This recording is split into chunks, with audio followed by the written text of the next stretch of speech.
Isaac went out to meditate in the field at the eventide. Very admirable was his occupation if those who spent so many hours in idle company, light reading, and useless pastimes could learn wisdom. They would find more profitable society, more interesting engagements and meditation than in the vanities which have such charms for them. We should all know more, live nearer to God, and grow in grace if we were more alone. Meditation chews the cud and extracts the real nutriment from the mental food gathered elsewhere. When Jesus is the theme, meditation is sweet indeed. Isaac found Rebekah while engaged in private musings. Many others have found their best beloved there. Very admirable was the choice of place. In the field we have a study hung round with text for thought, from the cedar to the hyssop, from the soaring eagle down to the chirping grasshopper, from the blue expanse of heaven to a drop of dew. All things are full of teaching, and when the eye is divinely opened, that teaching flashes upon the mind far more vividly than from written books.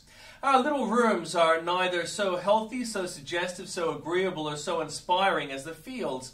Let us count nothing common or clean, but feel that all created things point to their Maker, and the field will at once be hallowed. Very admirable was the season of sunset as it draws a veil over the day, befits that repose of the soul when earth-born cares yields to the joys of heavenly communion. The glory of the setting sun excites our wonder, and the solemnity of approaching night awakens our awe. If the business of this day will permit it, it will be well, dear reader, if you can spare an hour to walk in the fields at eventide.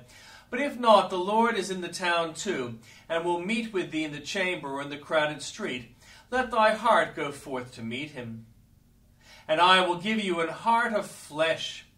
A heart of flesh is known by its tenderness concerning sin.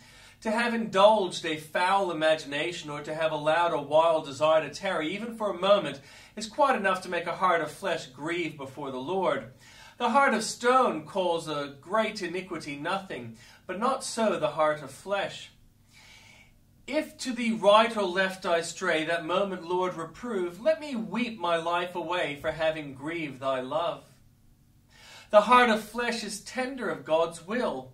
My Lord will be will is a great blusterer, and it is hard to subject him to God's will. But when the heart of flesh is given, the will quivers like an aspen leaf in every breath of heaven, and bows like an osier in every breeze of God's Spirit.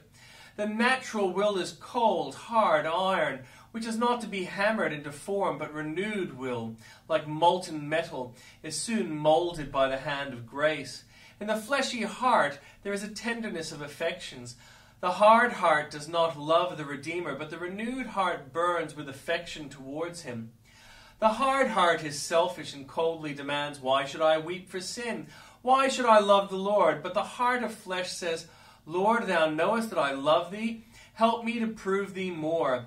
Many are the privileges of this renewed heart. 'Tis here the Spirit dwells. 'Tis here that Jesus rests. It is fitted to receive every spiritual blessing, and every blessing comes to it. It is prepared to yield every heavenly fruit to the honor and praise of God, and therefore the Lord delights in it. A tender heart is the best offense against sin, and the best preparation for heaven.